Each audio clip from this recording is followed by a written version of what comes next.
Okay, in this one we discuss how to find all the solutions using an inverse trig function to a nice simple trig equation like cosine t equals minus 0.5. Now, the answer we got in the previous video said it was roughly 2.1, and that gives us this dot, right?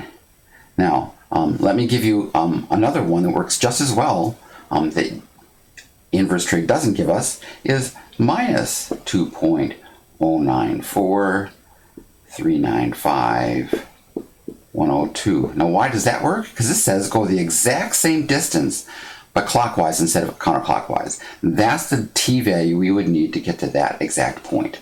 So there is at least two answers. Now, we saw that for inverse tangent there were an infinite number of answers. What happens here, right? What happens here is if I go to this exact point, if I do a half lap, that puts me over here. That's not going to work. But if I add a whole lap, let's put 2 pi. Right? What does that say? That says go the exact right distance, then do 1 full lap.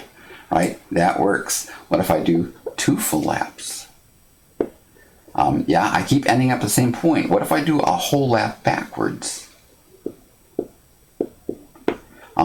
That also gets me to this point and is a correct distance, right? We can see that as long as we go to one point and then do any number of full laps backwards or forwards, we're going to end up at that dot, and it's going to work. The way you're going to write this in a trig class is you're going to pick something like we did in the last example, pick k. So I'm going to write 2 pi, and what does this say? As long as I actually go to one correct point and then do any number of whole laps, I'll end up in the same spot, and that will have the same x-coordinate. The same principle arises here. That's an exact right value, and then I can add any number. We usually try to use a different letter. How about n this time? Right?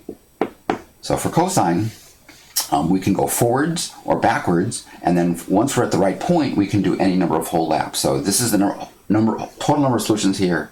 This is the total number of solutions here.